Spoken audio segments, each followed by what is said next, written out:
So for so long, so many people in my life have reassured me that I'm not an island and that I have people, and that I'm not alone.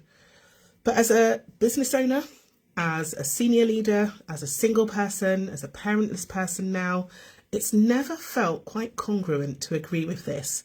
So I've come up with a new analogy.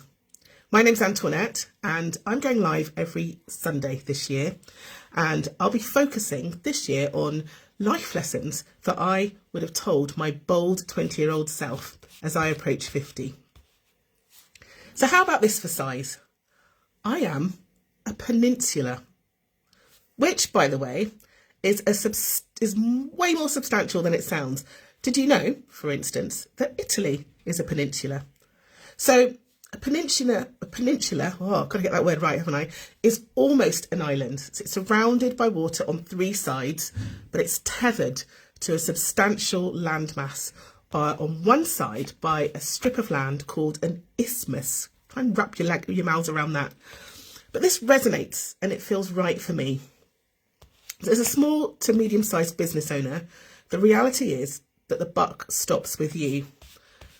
And particularly at a certain stage of growth, when you are an SME, you don't necessarily have a board of trustees or a large management team to help you shoulder the strategic and emotional and general stress load. But you probably do have at least one colleague or a mentor or a business coach. Or perhaps you're like me, you're single and you're deep into middle age with no living parents, and that sense of having a backstop is possibly non-existent, like a place where you could decamp to should the proverbial ever hit the fan. Or perhaps you are an only in the space that you inhabit. Maybe you're the only woman, maybe you're the only person of colour, maybe you're the only Christian, like fill in your own only blank. But this being the only can make you feel uncertain or precarious. And for so long, this really troubled me. For so long, as I've already shared, my biggest fear was homelessness. And this sense that I didn't belong to anyone, I wasn't tethered to anyone. The sense that I was out there in the world doing battle with no one to watch my back. So before we get the violins out, I know that that's my perception and it's not my reality. I know that I'm going to have a long list of friends and family get in touch after this. So back to point one, I am a peninsula, not an island. I'm fortunate. See, I've actually done the work of writing a list of 12 ride or die friends and family with whom I know I could sofa surf for free for a month at a time until I could pick myself up. And this calms the gremlins in my mind. I've also made a list of 6 people who I know I would call and have done if my mind was breaking and I felt that I was losing my grip on reality, or if I felt that my business was falling apart or life in general was falling apart. And I know that they would press pause as soon as they could and that they would help me problem solve. And I know this because they have done it over and over and over again. So why is this so important? Why is this sense of knowing so important, or feeling tethered so important? Well, I believe that security is one of the places that we take healthy risks from.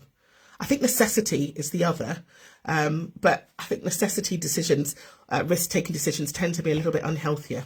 Also, there's less cortisol involved in security-based risk decisions rather than necessity. And healthy risks are important because healthy risks build resilience, they build faith muscles, they build emotional, financial and spiritual growth, to name a few. That you're getting the gist, right? Risk builds growth in one way or another. Now, I've taken many, many risks in my life, and it's only now from a relatively safer landscape with my ride or die group of 12 and group of 6 that I'm taking healthier risks. So what would I say to my 20-year-old self? It would be something like this.